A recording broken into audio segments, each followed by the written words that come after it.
Welcome to another pencast. This one is for Chelsea, and I intend to meet a request for more information on autonomous and induced variables.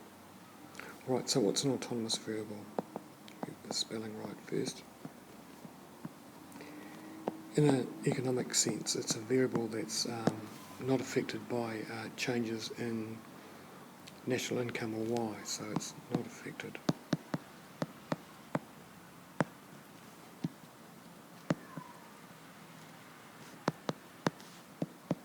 In other words, it's independent of Y.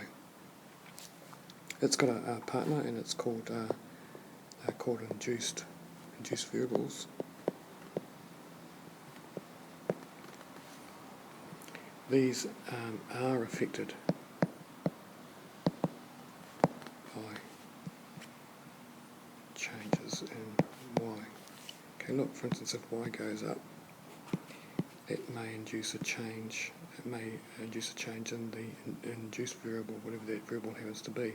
So in this case, what happens is that induced variable may increase, or if Y goes down, then the induced variable may decrease in value. And that's pretty straightforward, so just turning the page. Now, our focus definitely is on this, isn't it? It's aggregate demand. I could put AD in here if you want. So we'll put all the componentry here.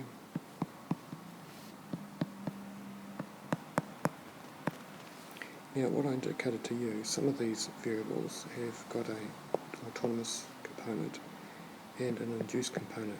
So this is autonomous, this is induced. Same for investment.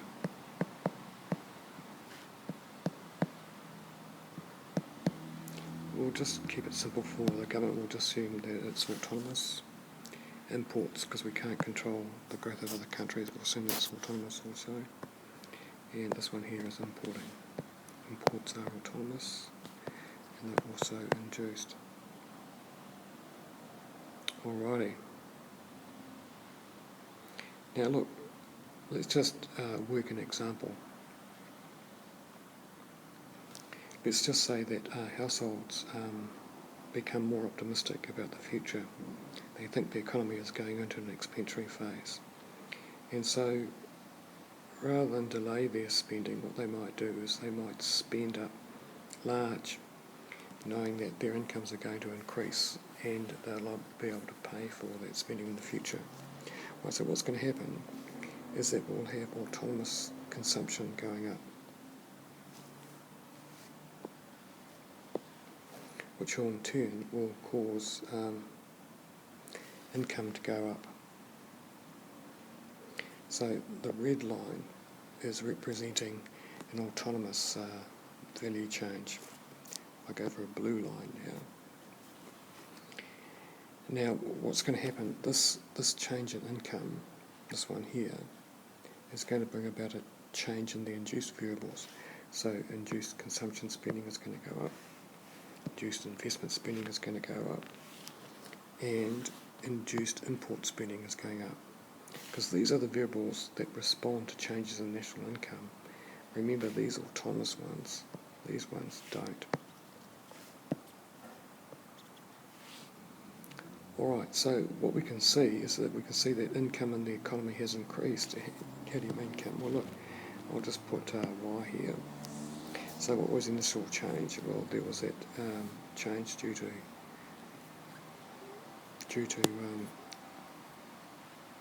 households feeling more optimistic about the future.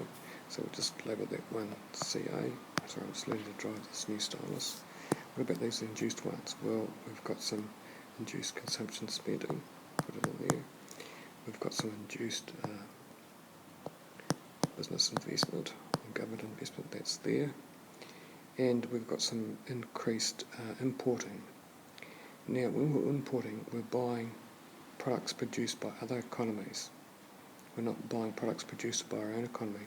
So what I'm going to do is I'm going to reverse the vector for induced import spending. Now remember, these vectors, they can indicate increases or decreases and the magnitude of those decreases or increases. So these are two vectors.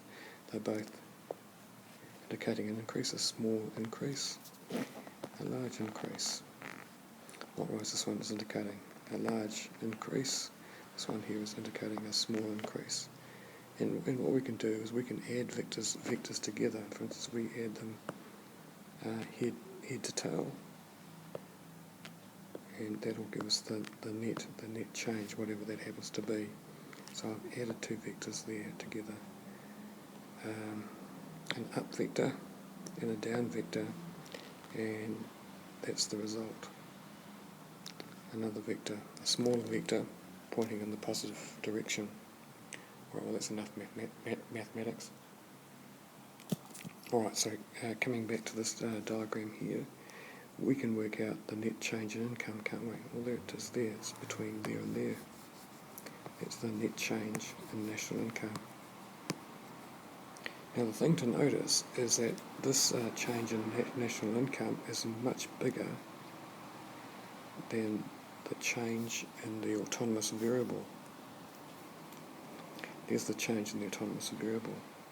So if you like, we can see that there's been some sort of multiplication effect happen, hasn't there? So what I'll do is I'll just... What have I got on this colour? Okay, it's probably a good choice, Kim.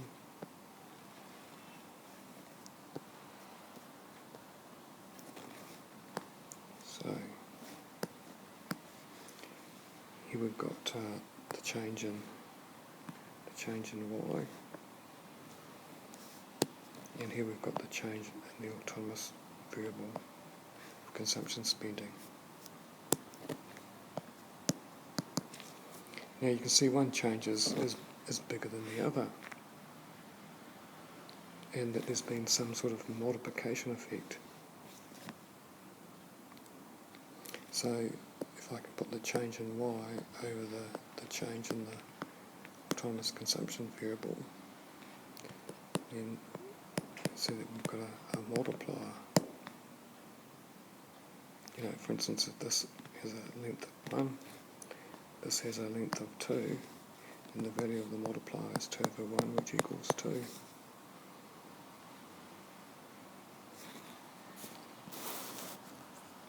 So what's caused that multiplication effect? Well, it's the change in the initial autonomous consumption variable plus the induced changes.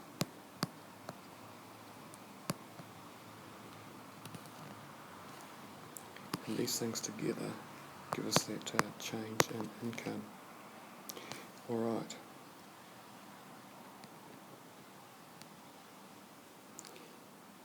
Just turning the page. So when we shift out the aggregate demand curve, here we go, we're shifting it out. This is AD1, AD2. So this distance from here to here is the change in national income. This distance here is the change in the autonomous variable, CA on this occasion. You see how things work?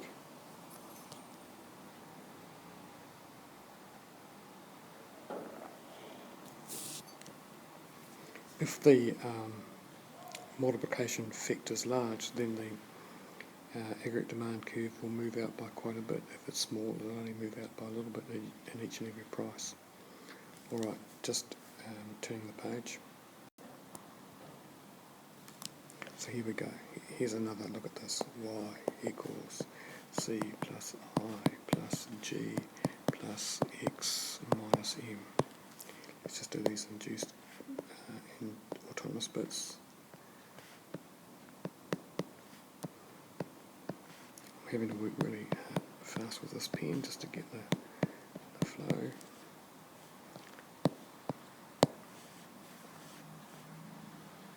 Our rationale for making government spending autonomous is that the government fix their spending plans in the budget and usually don't deviate from those plans. And this one here, of course, we can't control the economic growth of other countries, so we can't determine their demand for our exports. Alright, and this one here.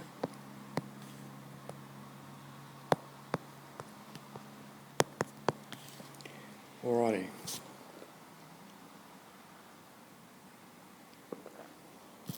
Sometimes things can become a self-fulfilling prophecy. So if the business sector believes that the economy is going to go into a recessionary phase, what it can do is reduce the level of investment. So that's going to be an autonomous change, isn't it? So let me just put that in there. And so what's going to happen is that there's going to be an initial change in national income, or Y. Now,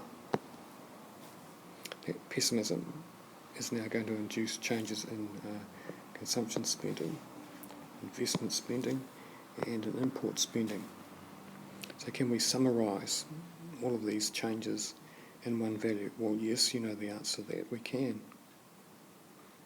We'll just add the induced changes. That's for CA, and this one here is for, this one here is for CI, this one here is for II, if you like. And we've got a third one to deal with, which is induced import spending. So imports is coming down. That means that we're not buying so many goods and services from other economies. So what that means is that we must show it as a positive arrow. Alright. What's our net change in national income?